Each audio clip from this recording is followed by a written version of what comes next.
What's up, everybody? It is J.e.v.o.h.n back with another video. Today I will be discussing the NFL Honors Awards and who they went to. Um, First, I want to start by saying everybody has their own opinion, including me. Am I unhappy with any of the winners? No, but I do think that other people had a fair shot at winning some of these awards, except one. One of those awards were just on lock. But with that being said, first one we'll start with is the MVP award, the most prestigious award in the NFL. And everybody knew this was going to be a two-horse race, but the nominees were Stafford, May, Trevor Lawrence, CMC, which is my 49er guy, and Josh Allen. So it got narrowed down to Drake May and Matthew Stafford. I personally feel like Matthew Stafford, he sealed it when they played the Seahawks. Yes, they did lose. Yes, that happened. You're going to lose games. But the way he played the entirety of the season was just, that level of football play was just, quite frankly, it was just insane. 4,700 yards, 46 or 47 something touchdowns at 37 years old. Wins his first MVP after he leaves Detroit and is now a Ram. He's already bought them a Super Bowl and all that. But would I have been mad if they gave it to Drake May? Yeah, I'm not gonna lie. I would have been mad. Not mad, a little upset if they would have gave it to Drake May, because I really feel like Matthew Stafford played his ass off this year. I feel like he deserves to get MVP, which he did end up giving it to him. So that's how I feel about that award. Damn.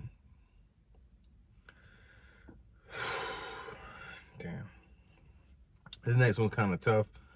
The next one I'm gonna go over is Offensive Player of the Year, and this one could have went either way, to be honest. Not Offensive Player of the Year, Offensive Rookie of the Year. This is where it's like,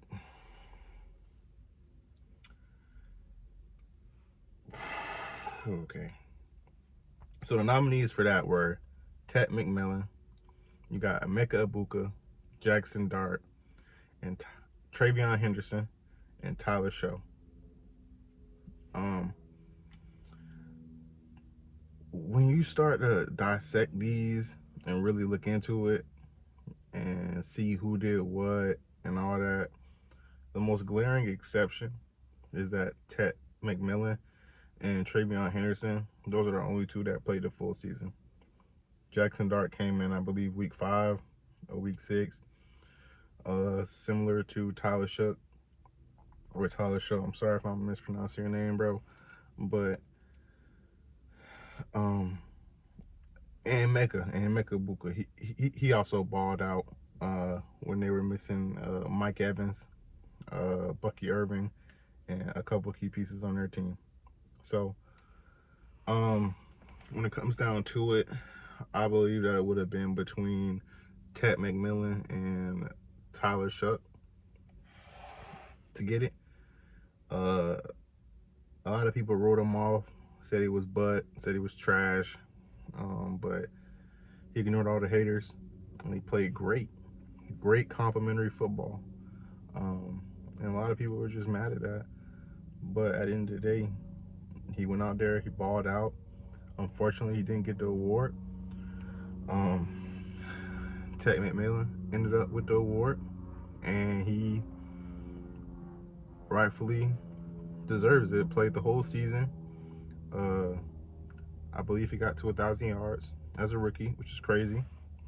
And he has a bright future in the league, to my standards.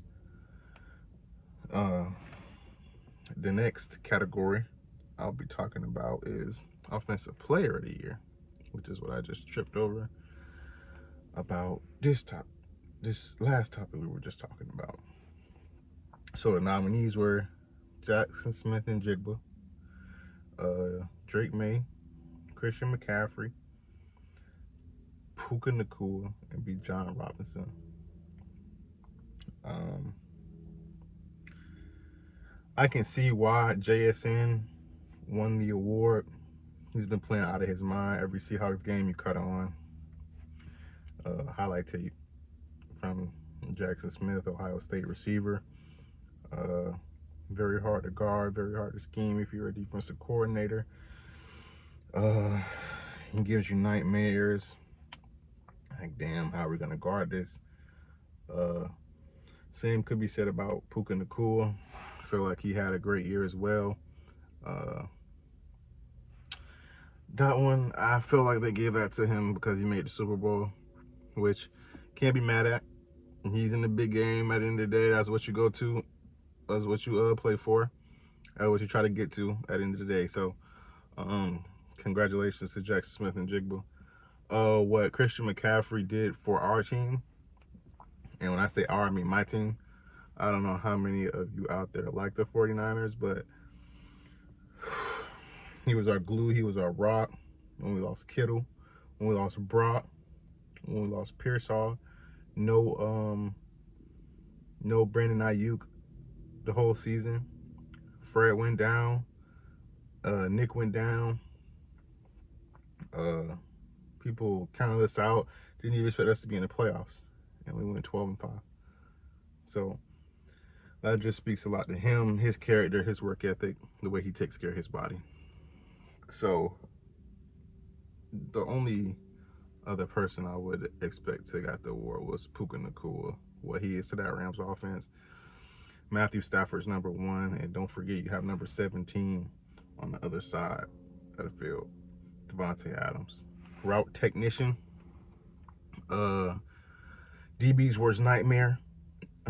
So a lot to take into account when you talk about Puka Nacua is strength, his run after the catch, his ability to create space and get open, and then their coach Sean McVay,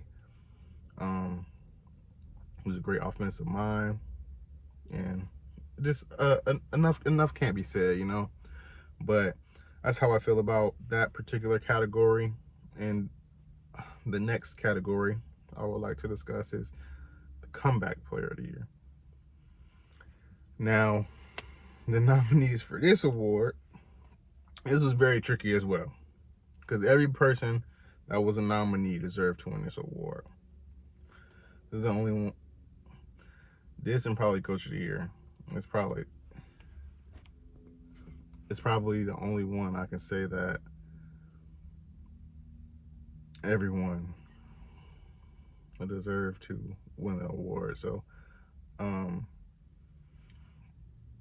the nominees were CMC, Trevor Lawrence, Dak Prescott, Stephon Diggs, and Aiden Hutchinson. As you know, if you watch football, all these guys were injured and had to rehab work. The mental fortitude that takes to just work on your body, steady keeping football number 1 in your life, not letting any outside distractions creep in.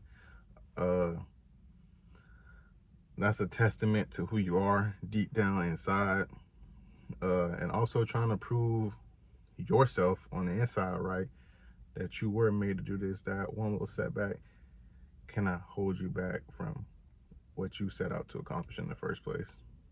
So Trevor Lawrence had an unbelievable year this year, leading the Jaguars to 13-4 under head coach Liam Cohen. Dak Prescott had one of the best years of his career, 4,000 yards, all-time leading passer for Dallas Cowboys. Stephon Diggs, he tore his ACL with when he was with the Texans, I believe, after he got traded from Buffalo, and then the Patriots signed him, and he had a great year this year. So also Aiden Hutchinson. Aiden Hutchinson is a dog. He's only 25 years old. Looks like a man child out there. But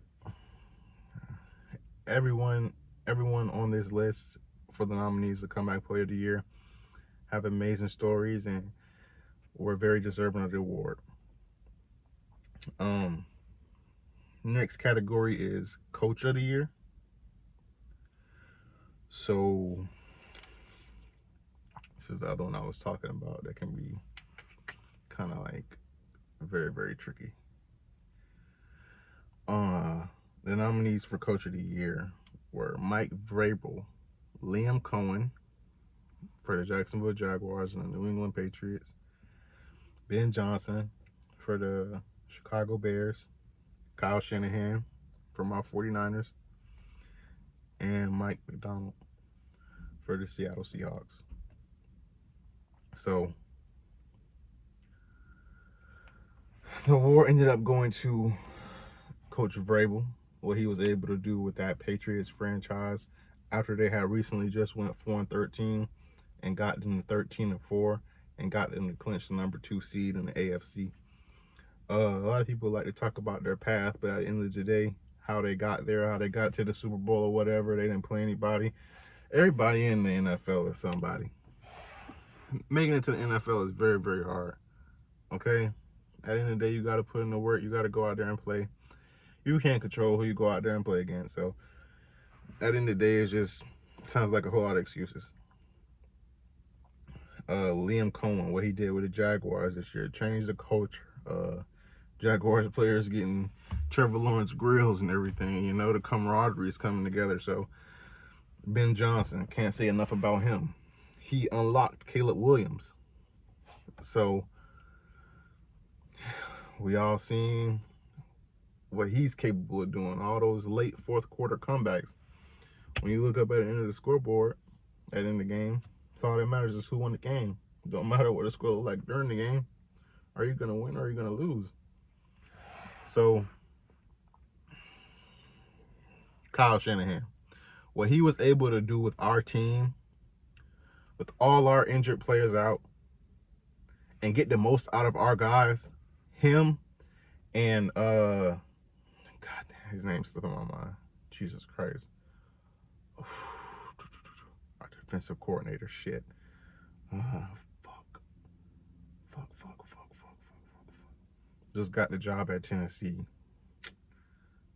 Robert Saleh. What them two are able to get out of their players is phenomenal.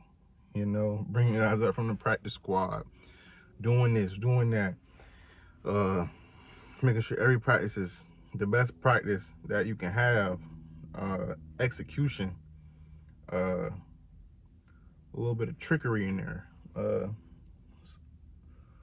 It's that Kyle Shanahan feel to it. I felt like he could have won it. Ben Johnson could have won it. Everybody on here could have won it. Mike McDonald. It's his second, third year there. They're in the Super Bowl. They were very close last year. They didn't make it. But one more year happens. Sam Darnold turns it on, and they find themselves in the big game. So this award could have went to anybody, to be honest. But that's my thoughts on Coach of the Year. So, Defensive Rookie of the Year. I only had one answer for this. And the guy I wanted to win this award won this award. The nominees were Carson Schlesinger, James Pierce, Nick Emanwari, J.e.v.o.h.n, and Abdul Carter.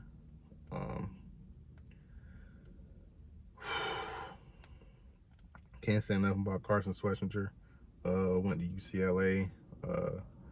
I don't know when exactly the Browns drafted him, but I have been seeing him play. Headhunter comes down, makes every tackle he's in the vicinity of the area to make, and just an absolute dog. People were talking about him winning Defensive Rookie of the Year in like week 2, and it came to fruition. Nick Ebenwari for the Seattle Seahawks, number 3. A lot of people like him, like his game, like what he's about. I like him too, but not over Carson Schwarzenegger. He's kind of like somewhat the heartbeat of the Seattle Seahawks defense. Get him energy. Him, Leonard Williams, what Weatherspoon, Love, DeMarcus Lawrence, all those guys on the defensive end around Ebenwari. They're good. They're a good squad.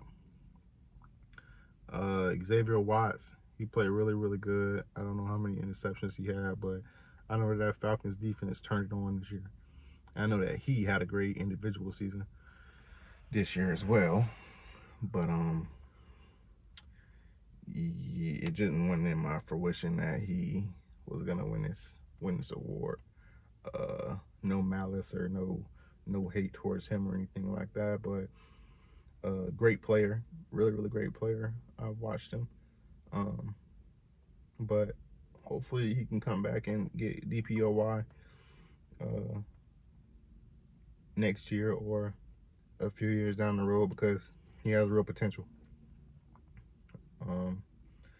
Abdul Carter, a lot of people feel like he's disappointing them by the way he's played, but you have to realize that this is the NFL and you have to get used to stuff. So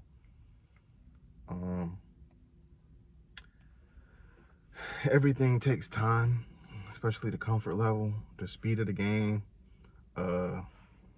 how everything works, the scheme, as they say. But I expect him to be in Defensive Player of the Year conversations very soon, because he's a very good player. Our last 2 categories are Defensive Player of the Year, and this one was the only runaway unanimous decision. But the people in this category were Myles Garrett, Micah Parsons, Nick Bonito, Aiden Hutchinson, and Will Anderson. So the winner was Myles Garrett. He now holds the single season sack record at 23, beating out Michael Strahan and TJ Watt at 22 and a half. This guy here is just so electric, so powerful, so just unique, a real unicorn at the position defensive end. That non-technique is something serious. I mean, nobody wants to block him. He's getting chipped, he's getting double teamed, he's getting picked up, he's getting all this and that. Michael Parsons, we all know what he is. Unfortunately, he had a bad injury and he's rehabbing. Aiden Hutchinson, we know what he is from the Detroit Lions. Really good pass rusher. Like everyone on this list, Nick Bonito, Will Anderson. We know what that Texans defense is. We know what that Broncos defense is. And we saw him on full display. I don't think nobody wanted to see that Texans defense, but Will Anderson is right across on the other side from Danielle Hunter. And both of those guys were over 10.5 sacks this year. So shout out to them. Shout out to Nick Bonito for being the quarterback's worst nightmare this year. Number 15 for the Broncos. If you do not know, he is a special talent coming off the edge and getting to the quarterback. So I felt like Myles was going to walk away with it unanimously, because he's just that much of a force when he's on the field. So you have to game plan for this guy, because you're stuck in muck if you don't. Just you're bad luck. So the last category is assistant coach of the year. Nominees were Josh McDaniel, Vance Joseph for the Broncos, Josh McDaniels for the Patriots, Brian Flores for the Vikings, Clint Kubiak for the Seahawks, and Vic Fangio for the Eagles. Uh, the winner was Josh McDaniels, offensive coordinator for the Patriots. He had a really good season, pairing himself up with Drake May, unlocking Drake May season he had. He was obviously in the MVP voting, and part of that is because of Josh McDaniels, the play calling, the scheming, the meetings they were having late at night, the practices they were having, the conversations had, all of that. Vance Joseph with the Broncos. You saw the Broncos defense. He was the leadership of that defense. So,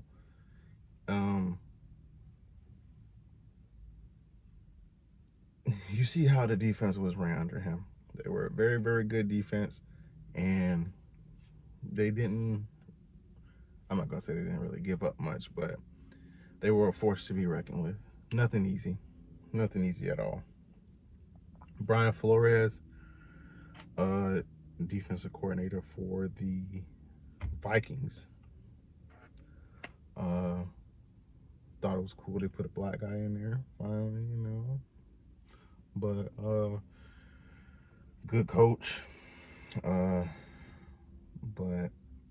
record wasn't necessarily good because not gonna blame it on J.J. McCarthy, but a lot more growing they have to do as a team. A lot more figuring out they have to do as a team. They just fired their general manager.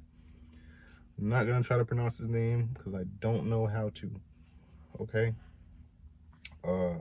Clint Kubiak and Vic Fangio.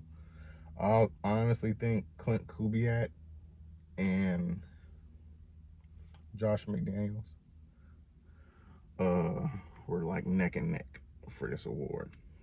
Uh, both offensive coordinators put their teams in unbelievable positions to win games. And the way they see the field down and distance, situational football, they like to say. They know when to call plays. They know what to do in certain situations. Again, situational football.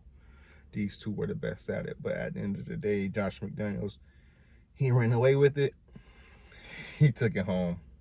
Congratulations to everybody who won an award at the 2026 NFL Honors.